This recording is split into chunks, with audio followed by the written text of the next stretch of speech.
Welcome to Tej education. सामान्य प्रबंधन विषय के 2000 प्लस प्रश्नों का पीडीएफ हम आपके लिए लेकर आए हैं।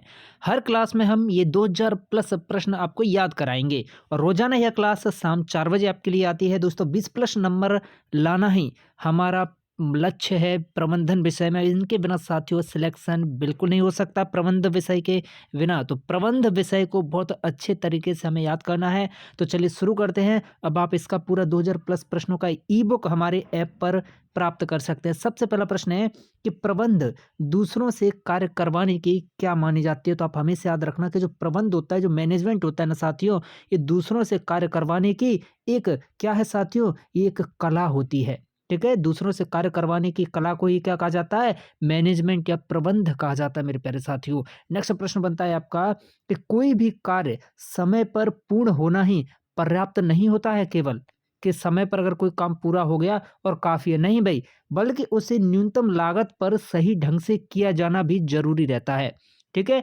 केवल काम सही समय में हो जाए ये पर्याप्त नहीं है, बल्कि जो भी आप काम कर रहे हो, जो भी उत्पाद बना रहे हो ना भई, वह न्यूनतम लागत पर भी भई तैयार होना चाहिए, ये भी बहुत ज़रूरी है। ठीक है? तो प्रबंध की कौन-सी 2 धारणाएँ भई इससे संबंधित हैं? तो आप हमेशा याद रखना, इससे साथियों हमारी कुशलता और हमारी प्रभावपूर्णता शामिल है। ठीक है? क्या कुशलता और प्रभावपूर्णता जो है इससे जो है शामिल है भई। अगला प्रश्न है कि प्रबंध एक जटिल क्रिया है साथियों, जिसमें निम्न में से कौन-सी क्रिया सम्मिलित है? तो आप याद रखिएगा कि प्रबंध जो है एक जटिल क्रिया है। प्रबंध कैसी है? प्रबंध एक जटिल क्रिया है जिसमें शामिल रहता है साथियों कार्य का प्रबंध करना, कार्य का मैनेजमेंट करना, लोगों को मैनेज करना साथियों, और परिचालन, ठीक है भाई, या फिर जो एक्शन जो जो प्रोसेसिंग जो रहता है भाई, उसको मैनेज करना। ये सारी चीज़ें क्या है भाई, मैनेजमेंट में या प्रबंध में क्या है भाई, ये शामिल रहती है। ठीक है भाई, तो विकल्प डी इसका सही जवाब है। ठीक है, कार्य को मैनेज करना, लोगों को मैनेज करना और उसकी प्रोसेसिंग को मैनेज करना, ये सारी चीज़ें प्रबंध में जो है शामिल रहती हैं। अगला चौथा प्रश्न बनता है कि निम्न में से कौन-सा प्रबंध का प्रमुख उद्देश्य है साथियों? तो देखिए सबसे पहला है संगठनात्मक उद्देश्य। जी हाँ, और ऑर्गेनाइज्ड जो है उद्देश्य ये भी है। सामाजिक उद्देश्य भई, कर्मचारीगण संबंधी उद्देश्य, ये तीनों ही क्या है, हमारे प्रबंध के साथियों प्रमुख उद्देश्यों के विकल्प डी इसका सही जवाब हो जाएगा। अगला प्रश्न बनता है कि प्रबंध की जो प्रकृति है ना साथियों, वो कैसी है? तो अभी सबसे पहला प्रश्न हमने देखा था, प्रबंध क्या होता है साथियों, दूसरों से कार्य करवाने की जो कला होती है, दूसरों से कार्य करवाने की जो कला होती है वो प्रबंध कहलाता है। प्रश्न है कि प्रबंध की प्रकृति, तो भाई प्रबंध एक कला भी है। ठीक है भाई, दूसरों से कार्य करवाने की कला प्रबंध। ठीक है भाई, प्रबंध एक विज्ञान भी है साथियों, प्रबंध एक पेशा भी है। अर्थात प्रबंध क्या है, प्रबंध बहुआयामी होता है मेरे प्यारे साथियों। कैसा होता है प्रबंध, क्या है, बहुआयामी होता है भाई। ठीक है, मल्टी डायरेक्शनल होता है भैया ये। ठीक है, चलिए आगे बढ़ते हैं। प्रश्न है कि प्रबंध विज्ञान है क्योंकि उसमें क्या विशेषता होती है? तो प्रबंध एक कला है, दूसरों से कार्य करवाने की कला भी है। प्रबंध साथियों एक विज्ञान भी है। क्यों है विज्ञान? भई प्रबंध एक विज्ञान इसलिए है क्योंकि इसमें भई हम क्रमबद्ध ज्ञान समूह, क्या भई क्रमबद्ध ज्ञान समूह भई इसमें रहता है। ठीक है? और परीक्षण पर आधारित सिद्धांत की विशेषता इसमें रहती है साथियों।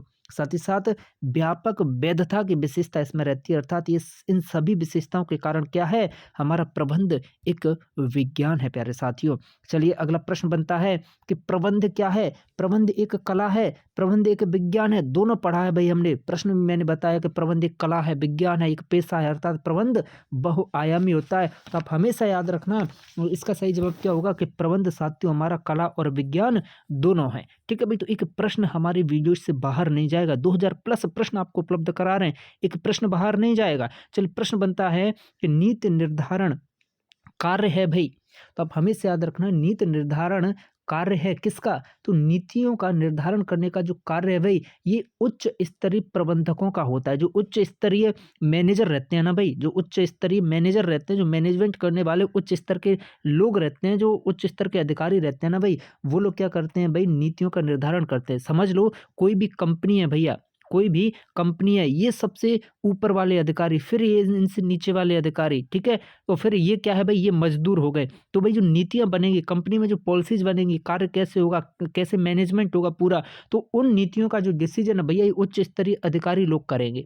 ठीक है, तो उच्च स्तरीय मैनेजर करेंगे भैया, मैनेजमेंट करने वाले लोग, ठीक है भाई। तो विकल्प ए साथियों क्या है इसका सही जवाब हो जाएगा, ठीक है। हालांकि कि देखिए बात हो रही है नीतियों के निर्धारण करने की, तो नीतियों का निर्धारण तो उच्च स्तरीय लोग ही करेंगे। हालांकि हर स्तर पर चाहे तो उच्च स्तरीय जो है अधिकारी हों, चाहे मध्य स्तरीय लोग हों किसी भी कंपनी में, चाहे परिचालन करने वाले लोग हों, चाहे मज़दूर हूँ भाई, हर कोई जो है मैनेजमेंट से जुड़ा हुआ है भाई, हर कोई मैनेज करता है, हर कोई मैनेजमेंट करता है किसी भी कंपनी में, ठीक है? चलिए आगे बढ़ते हैं, प्रश्न है कि फोरमैन प्रबंध के किस स्तर से संबंधित कर्मचारी है भाई?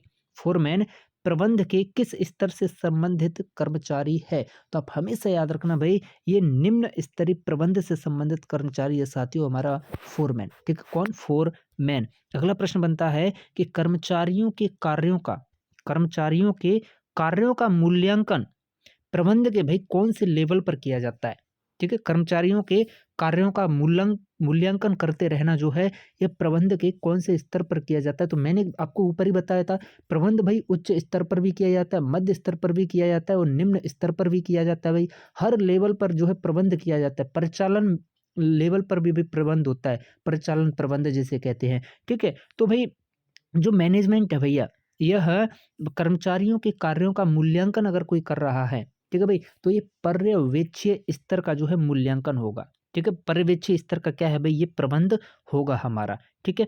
आगे बढ़ते हैं, चलिएगा प्रश्न बनता है कि प्रबंध के प्राथमिक या मुख्य कार्य जो है साहब कितने हैं? तो हमेशा याद रखना, प्रबंध के जो प्राथमिक या मुख्य कार्य हैं ये कितने हैं साथियों? ये हैं 7। कितने हैं? 7 मुख्य कार्य हैं। अगला प्रश्न बनता है कि प्रबंध का सबसे महत्वपूर्ण कार्य क्या होता है? तो आप हमेशा याद रखना, प्रबंध का जो सबसे महत्वपूर्ण कार्य है ये नियोजन होता है। प्रबंध का सबसे महत्वपूर्ण कार्य क्या होता है साथियों? नियोजन होता है। ढंग से चीजों को क्या है व्यवस्थित करना ही प्रबंध का क्या है साथियों? एक कार्य होता है। प्रबंध का सबसे महत्वपूर्ण कार्य क्या होता है? नियोजन होता है, ठीक है। ये सबसे महत्वपूर्ण कार्य है भाई, नियोजन, ठीक है। इसके अलावा प्रबंध का सहायक कार्य कौन सा नहीं है? तो नियोजन भाई इसका सही आंसर है, क्योंकि नियोजन तो क्या है? नियोजन तो भाई प्रबंध का मुख्य कार्य ही है, ठीक है। क्या है? मुख्य कार्य ही है। प्रश्न है समन्वय। साथियों समन्वय क्या है? समन्वय प्रबंध का कार्य होता है, प्रबंध का सार या फिर प्रबंध का उद्देश्य समन्वय होता है। तो आप हमेशा याद रखना, प्रबंध जो है समन्वय जो है क्या होता है भाई? समन्वय प्रबंध का सार होता है। समन्वय क्या होता है? यह प्रबंध का सार होता है साथियों, समन्वय।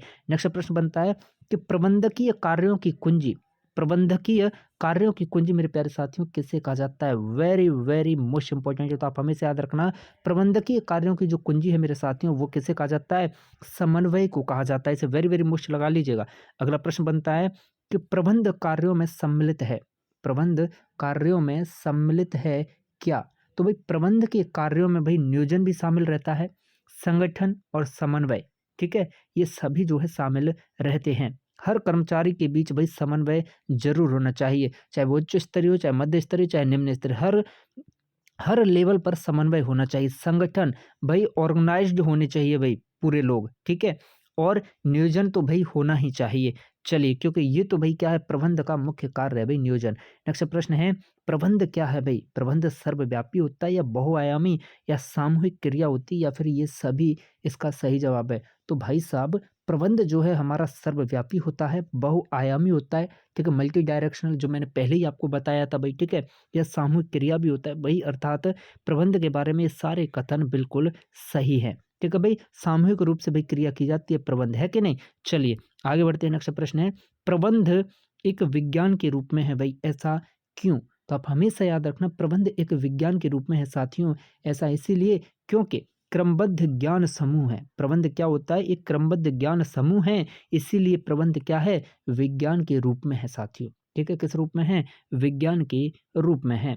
अगला प्रश्न बनता है कि प्रबंध परिवर्तनशील वातावरण में किसी संस्था के कार्यों के नियोजन, संगठन, निर्देशन, नियंत्रण तथा संसाधनों के उपयोग की प्रक्रिया है। ये कथन किसका है? बताइए। इस प्रश्न को आप 5 स्टार लगाइए भाई। ये प्रबंध कैसा है बताइए। ये प्रबंध साथियों बिल्कुल सत्य है, ठीक है। नेक्स्ट प्रश्न है, प्रबंध औपचारिक रूप से संगठित दलों में व्यक्तियों के द्वारा तथा उनके साथ मिलकर कार्य करने की एक कला होती है। ये किसने भाई कथन दिया है? तो आप हमेशा याद रखना, प्रबंध औपचारिक रूप से भाई संगठित दलों में व्यक्तियों के द्वारा और उनके साथ मिलकर कार्य करने की या कार्य कराने की एक कला होती है। यह कथन है हेरोल्ड डी कुंटज का। ठीक है भाई, हेरोल्ड डी कुंट कुंटज का जो है ये कथन है। लोगों का विकास है, न कि वस्तुओं का निर्देशन।